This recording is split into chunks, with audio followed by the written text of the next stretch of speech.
It's amazing what a man will do to himself over a woman, and still more amazing what a woman will do to herself over a man. This story happened in Virginia City, Montana Territory.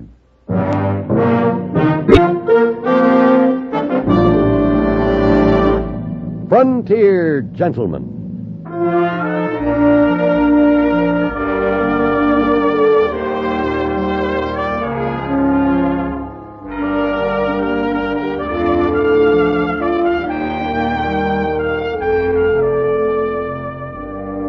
Herewith, an Englishman's account of life and death in the West. As a reporter for the London Times, he writes his colorful and unusual stories. But as a man with a gun, he lives and becomes a part of the violent years in the new territories. In just 1 minute, we will bring you this latest report from the Frontier Gentleman. What are you stopping here for, Clark? The country club is still a half-mile away. I know, Scarlett, but I don't want to drive up to the club in this low-priced car. But the snow is 6 inches deep, and I'm wearing my ballerina slippers. Well, you'll just have to hoof it, baby. I'm not driving any further. You're much too big for a piggyback. Oh, the snow is cold. Take bigger steps. Oh, that won't help. Why don't you get a big car like a swept-wing Dodge? A Dodge? I can't afford a big car like that. Oh, yes, you can. Even though Dodge is a big car, it's priced below 59 different models of the low-priced field. What? You mean I can own a big swept-wing Dodge for less than I paid for my car? That's right. And you get all that big car roominess and big car luxury. With a Dodge, you get all the car you're paying for. Okay, Scarlett. Let's forget the dads, dear, and go see our Dodge dealer. Oh, wonderful, darling. On these cold feet, who could dance anyway?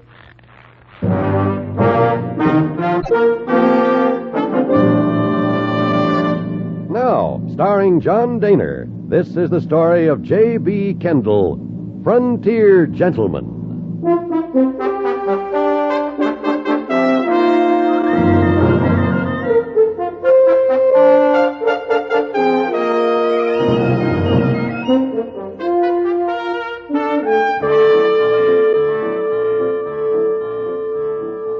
Virginia City, Montana Territory, was particularly noted for 3 things: its gold, Henry Plummer and his band of outlaws, and the vigilantes. The vigilantes disposed of the Plumbers and were replaced by a more lawful authority, so that by the time I arrived, only the gold remained, and of course those who sought it, the miners. They filled the town day and night, spending their hard or easily won money in saloons, gambling houses, and hurdy-gurdy establishments. I was attracted to one of these on the night of my second day in Virginia City. It was a brilliantly lit saloon called Skinner's, and outside was a large sign proclaiming the appearance of Miss Eulalia Robinson. I went inside.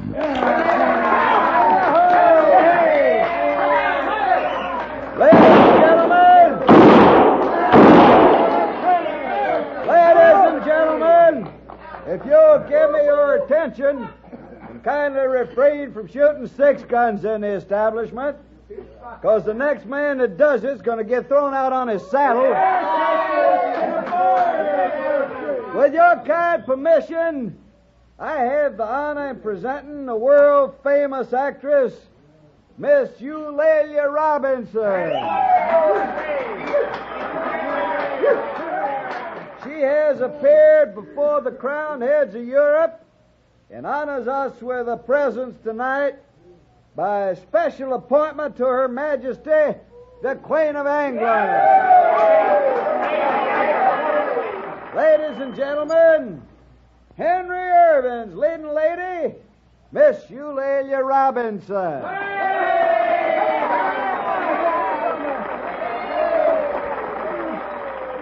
For her first recitation, Miss Robinson will give us a scene from William Shakespeare's play, Romeo and Juliet.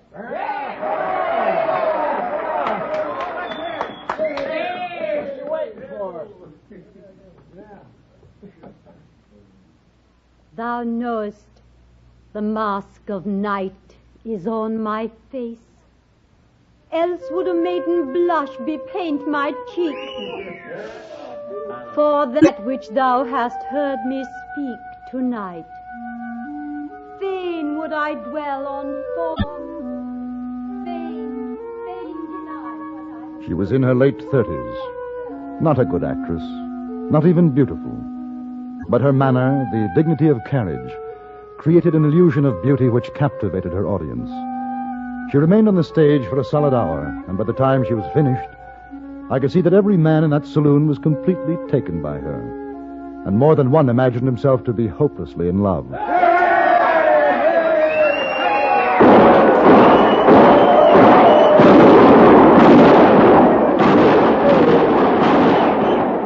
Boy, ain't she something. Now that's what I call a woman. Hey, where you going? I want to meet her. Who don't? Hey, partner, wait for me.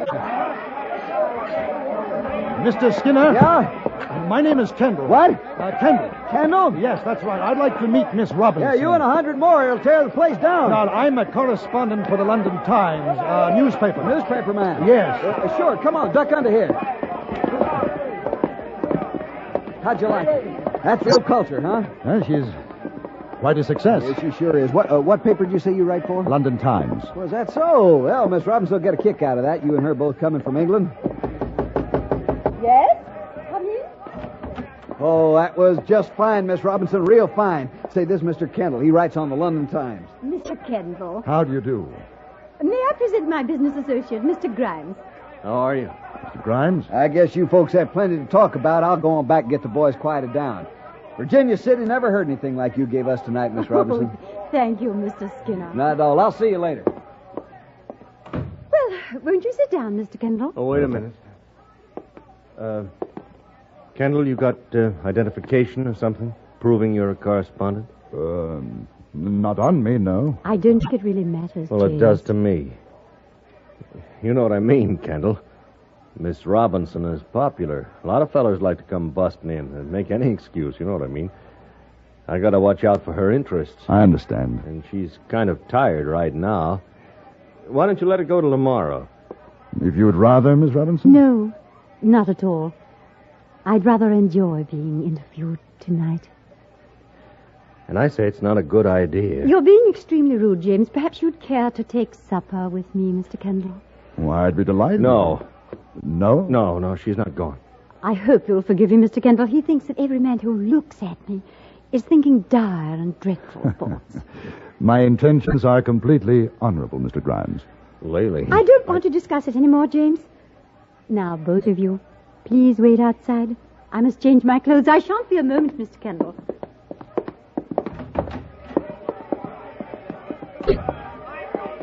Listen, Kendall.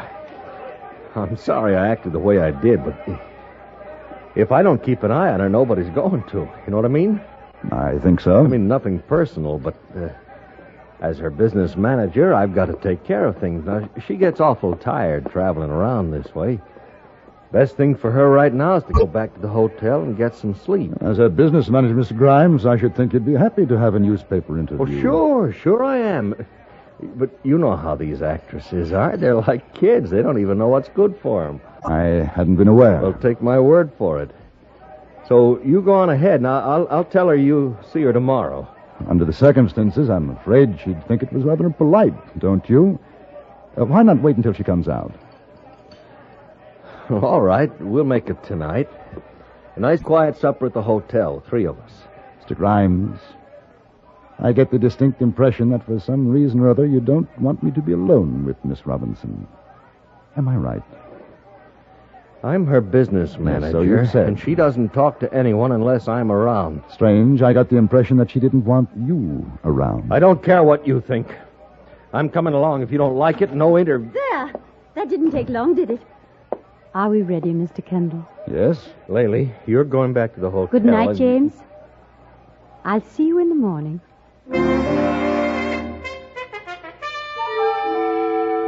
We walked down the street to the hotel. She talked about some of her experiences in the territory, rather nervously, I thought, seeming almost deliberately to avoid her background of successes in England. I ordered champagne with dinner, and I could see that rather than making her feel more at ease, the drink only increased her anxiety. I'm afraid that James is right, Mr. Kendall. I must be tired. The champagne makes me feel quite giddy, but I will have just a tiny drop more. course. You know, James is very angry with me. I gathered that. He's a jealous man. You wouldn't think so, would you? But he is. I don't think I blame him. He has no reason to be. We're only business associates. It's not as though we were married or anything. James doesn't believe in marriage. He says it deadens one. Do you think so? I don't know. I've never been married. My work hasn't allowed for it. Did you meet Grimes in England? Oh, no. No, that was in Boston. He saw me perform and asked to represent my interests. I see. Oh, he'll be very angry about this. Me being with you tonight. May I ask you something? Please. Why are you afraid of him? Afraid? Oh, afraid of James? How utterly ridiculous. Does it show so very clearly? Yes. May I have some more champagne?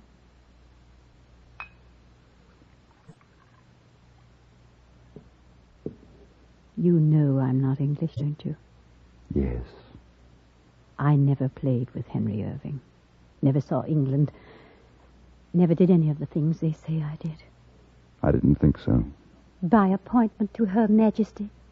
James thought that sounded fine. He took it from a bottle of Scotch whiskey.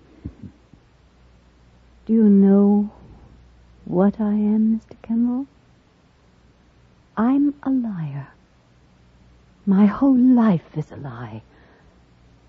I'm not even a good actress. I was completely charmed by your performance. How sweet. How gentlemanly and nice you are. Mr. Kendall, you're terribly attractive.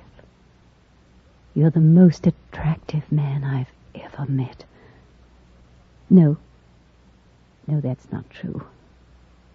My husband was the most attractive man. You see, I lied about that, too.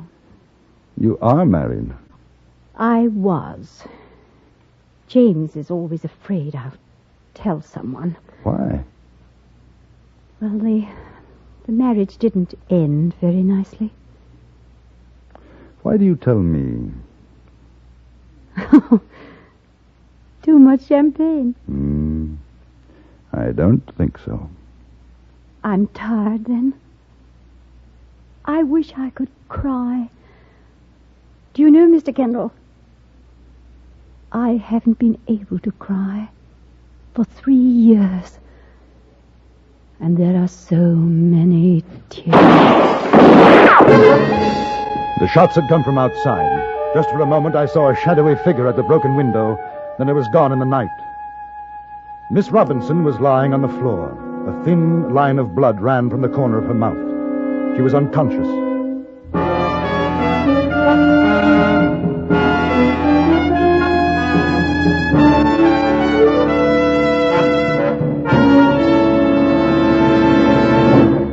In a moment, we return to Frontier Gentlemen. Today on CBS Radio's Suspense, Vanessa Brown and Jim Amici will co-star in Affair at Loveland Pass, a Western thriller with a psychological twist.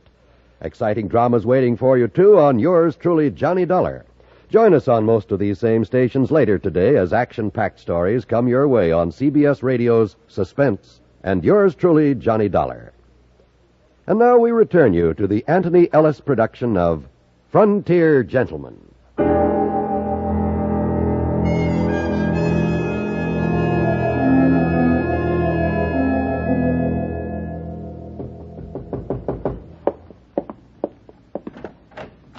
I just heard. Who did it? I'm not sure, Mr. Skinner. Doctor's on his way. Ought to be here in a few minutes. Oh, she doesn't look good. I think the bleeding stopped. Boys down in the saloon are mad. Word's got around here in a lynching mood. Sheriff's trying to ease them down. Mr. Skinner, was Mr. Grimes there? I didn't see him. I just wondered. Guess he ought to be told. He's staying down at the Nugget Hotel. Yes, it might be a good idea. Well, I'll go on down myself. Now, listen, Mr. Kendall. If there's anything she needs, you sing out. Anything at all. One of my boys will be outside. You just say the word. Right. I'll be back.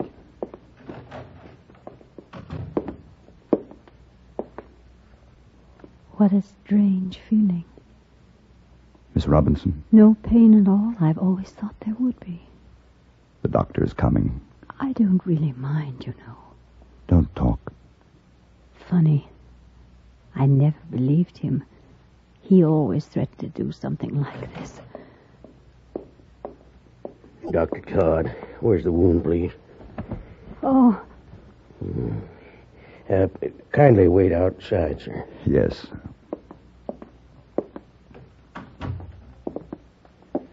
I'm Dave. Skinner told me to wait. What's the doc say? Nothing yet. I'd sure like to get my hands on that feller that done it. Yeah. I imagine a lot of us would. She's a lady. A fine lady. Not like them hurdy-gurdies around here. It don't matter. One of them stops a piece of lead. She real bad hurt? Pretty bad. You figure it was some crazy liquored up son of a gun, don't you? I don't know if he was drunk or not. I mean the fellas, we've come to see how the lady is. We don't know yet. There's more downstairs. We just wanted to know we're going to get the son of a gun to Dry Gulch, sir. Doc Todd come yet? He's in there now. Well, you give him this. There's $300 or better gold dust than that. You tell Doc he pulls her through, he'll get another like it. The boys wanted to know they're with her. Sure do. I'll tell her. You do that. I got a couple of dollars. That goes for me, too. We give it to the doc. I will. I can't operate yet. She's lost too much blood. She gonna be all right, huh, Doc? Don't ask fool questions, boy. I'm not God. Right now, she's asleep. Well, you're Kendall, aren't you? Yes. Lucky for her you were around. If she lost any more blood, she'd be dead. Well, you might as well get some shut-eye. I'll stay with her.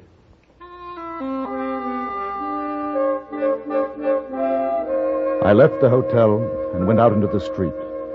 There were 50 or 60 men standing about, quietly, waiting. I told them all that I knew. Then I saw Mr. Skinner hurrying up. He motioned to me, and we walked away from the crowd. Grimes. Couldn't find him. Oh? Hotel clerk said he hadn't seen him all night. Now, I've been thinking. Is there something wrong between these two? I heard arguing this afternoon in her dressing room over at the saloon. I didn't think anything of it then, but with this... I think we'd better find him, Mr. Skinner. He did it? I don't know, but it's possible. I'll get some of the boys. No. What's the matter? You a friend of his? You trying to protect him? Neither one, but all they need is an excuse. If they even suspect someone, they'll hang him. I prefer things more legal. He's a killer. We've handled that kind before in Virginia City. Miss Robinson is not dead. No, what I suggest is that you talk to some of the men who aren't likely to take matters into their own hands. Tell him we're trying to find Grimes. If he doesn't know what's happened to Miss Robinson, they can bring him back here.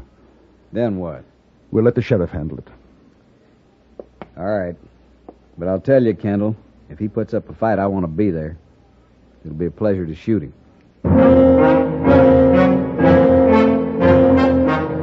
The search began. At first, only a handful picked by Skinner knew what they were looking for. But the word spread, and with it, rumor. Grimes was the man. Grimes had done it. In an hour, every man who knew or cared about what had happened was a hunter. The quarry, innocent or guilty, was James Grimes. And it was obvious that if found, he'd have very little chance of standing trial. At about 3 o'clock in the morning, I returned to Miss Robinson's room. Any change, Doctor? No. They get the fellow that did it? Not yet. Makes you wonder, doesn't it? How come a man would want to kill a woman like this? She's the way I remember a woman should be. Why don't you get a cup of coffee, Doctor? I'll stay with her until you come back. I think I will. Stretch my legs a minute.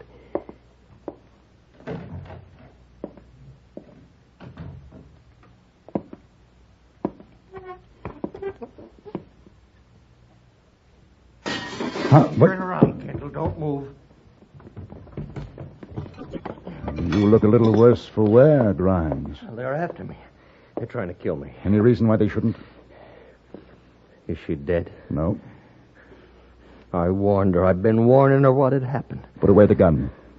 And get myself killed? You'll be safer with me than the mob outside. You're the trouble, the reason for everything. It's been men like you everywhere we go. Every town she has to find someone. I warned her. I told her I wasn't going to stand it any longer. Well, I heard a different reason. A different reason? What did she tell you? About her husband. An unhappy marriage. She said that? Told you about her husband? Yes.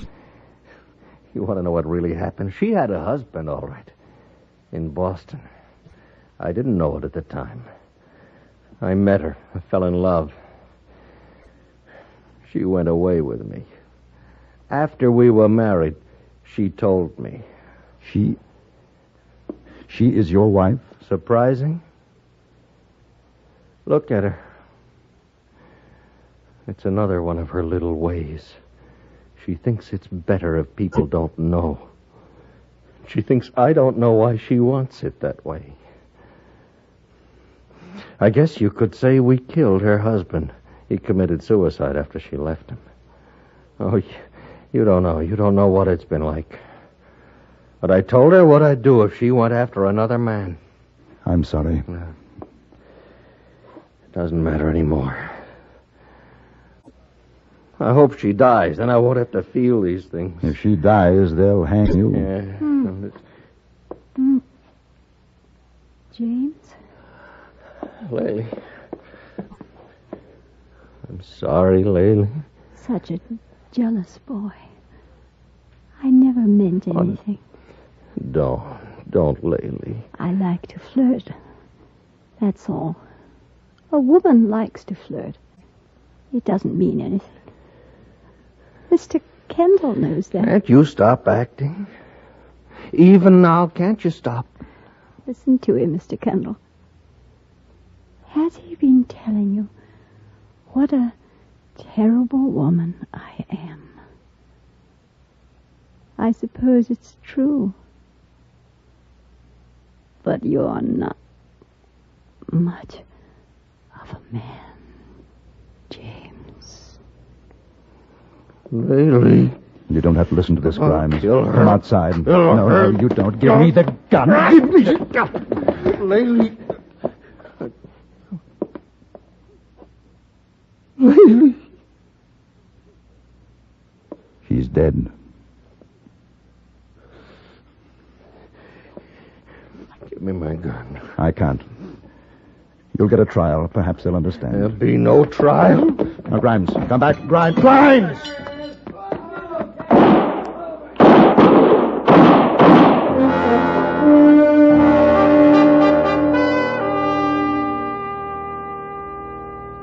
I think I was rather glad I hadn't stopped Grimes when he went through the window. They killed him. But in this case, perhaps it was better than a public trial and hanging. Miss Eulalia Robinson and James Grimes were buried side by side in Virginia City, Montana Territory.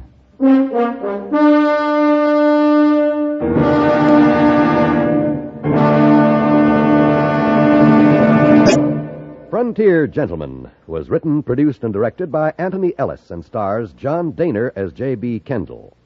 Featured in the cast were Jeanette Nolan, Larry Dobkin, Harry Bartell, Jack Moyles, and Jim Nusser. Music was composed and conducted by Wilbur Hatch.